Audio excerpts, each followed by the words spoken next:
Right, I start by taking off some hats.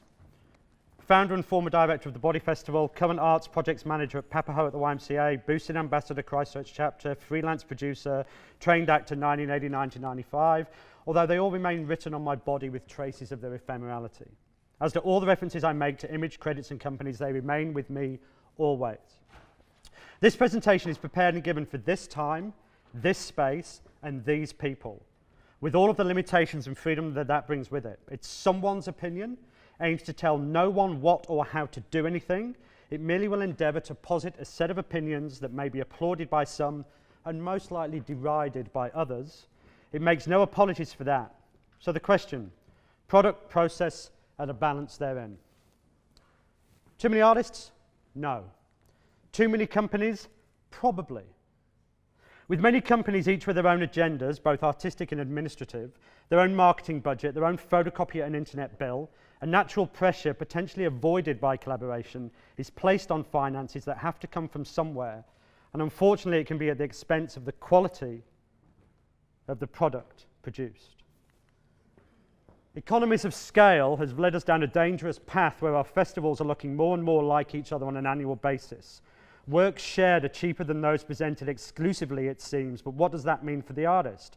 Does buy one, get one cheaper really lend itself to a creative quality economy, or are we running the risk of making our artists churn out works for generic markets that start to morph into an analogous mess? How long can I take? This leads us, this festival thing, to the pressure of times when events occur, and what if our work isn't ready? Oh, that's right, that doesn't matter. Our sponsors told us we needed to go annual. We told you we were doing it at this point in time, so you better damn make sure it's ready. And if it isn't tough, we'll present it anyway and hope for the best. After all, you're unlikely to present it again outside of the festival network you had to make it for anyway. Analogy and company, forced entertainment.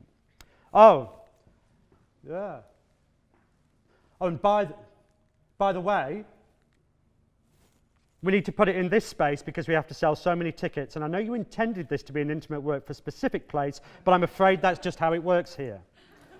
After all, we've got to focus on the cost. There's so little available to make the work anyway, and we've all got our own administrative costs to cover. So let's make sure we sell plenty of tickets and first and foremost meet the bottom line. Great. You've done that work, we made some money off it, so let's have another one. Same time, same place next year, please. And again, and repeat once more, please. Oh, go on then, and another one. How is that healthy for our creativity?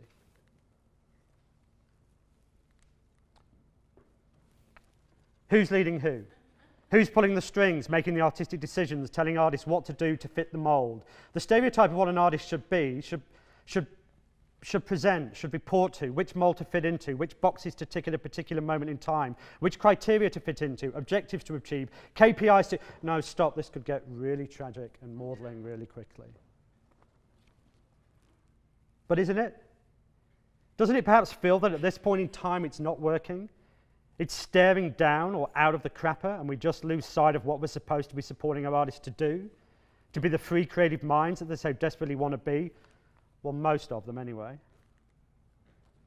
How do we change this paradigm? How do we get to a place where we as producers, artists, directors and the like can genuinely look at our works, as Meyerhold contested, that it is made incomplete, that it is only completed by the presence of the witness? How do we hold up the mirror so artists can live out that idea that every time they look at me, they see themselves? If this is true, we should be looking at as many people as possible, as often as possible, in order to constitute our own existence artistically as well as personally. After all, we are all individuals. No, seriously, we are all individuals.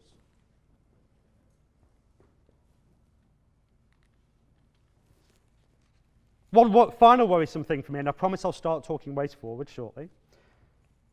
Whilst being a festival director, I felt I was somehow sitting in judgment of artists.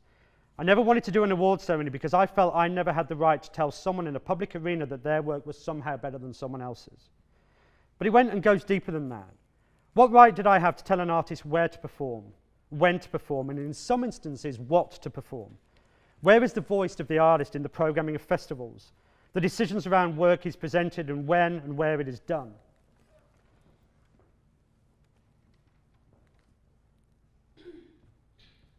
So this leaves me with a question of what, if anything, do I, for after all that is all I can really talk with any authority, self-deceiving or not, as a producer, creative person working in New Zealand in 2016 do?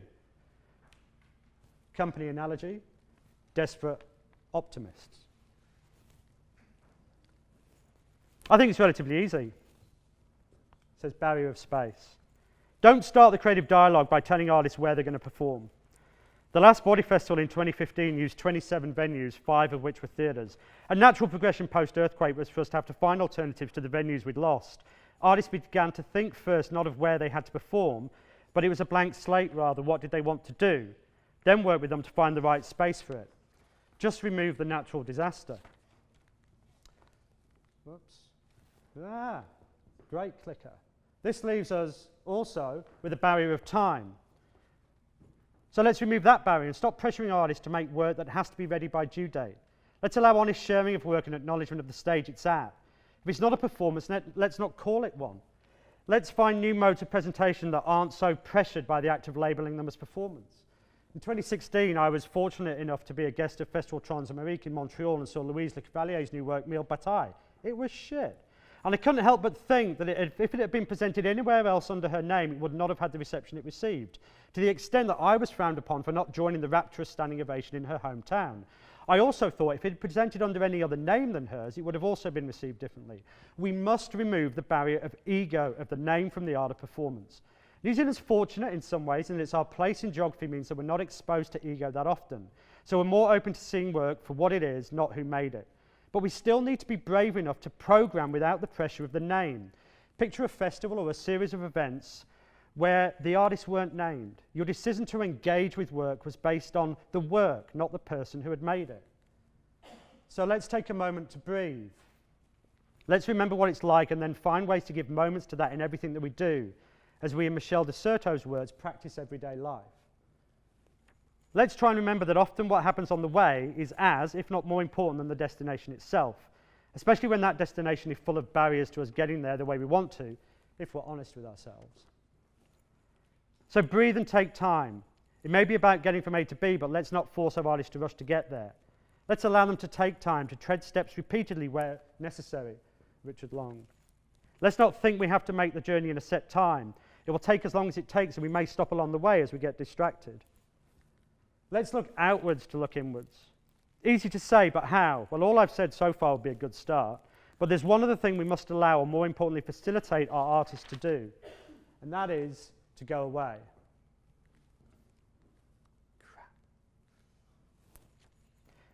Literally or metaphorically go away, taking with us what Tadeusz Kantor said when he told us to always remember that we carry the memory of our dead childhoods on our backs. So what would that going away look like? In my mind, it's been and is quite simple, and in that simplicity, nigh on impossible. It's about looking at what others are doing. We should see what others are doing with the mind of, as Shunryu Suzuki describes, mind of a beginner. Kate McIntosh. We should reject things that aren't for me, Akram Khan. Embrace things that are, Zoe Juniper. Lots of embracing of things that are, Anthony Hamilton, Alistair McIndoe. Lots, Jerzy Grotowski. Lots and lots, Muscle Mouth. So much, Guillermo Gomez Peña. Loads, Dumb Type. Shitloads, in fact, Justine Chambers. And then comes the important bit. We should come back. Bring it all back home and repeat infinitely. So if I talk last about something that personally drives me right now in relation to my role as a producer, whatever that is, it's about this notion of providing space to fail. About providing the space so that the going away doesn't necessarily have to happen literally. By bringing artists together from various disciplines and geographies and cultures into a residency space that has no expectation of an end product or any expectation on anything, name, product, time, ego. A simple allowance of some time, in some space, somewhere, where ideas may be explored, conversations and dialogues entered into, practices rejected, new methodologies embraced, new pathways forced, and who knows, new works made. But all in an environment that places no pressure on a conventional outcome. So I'd like to suggest that we make some time to try and find some way to resource and respect the process as much, if not more so, than the product. Yes, we'll probably take hits on box office, but our work will be much richer for it. Our artists will thrive with freedom of space and time to pursue their life's work. The products we produce, and I'm absolutely committed to working on quality product, will become stronger and more resilient to global scrutiny. And yes, we may fail, but as Zayami said, and as Hijikata embodied, in order to blossom, a flower must first wither and die. And at the end of the day, I'm just a dancing rooster on Box Hill, failing to succeed.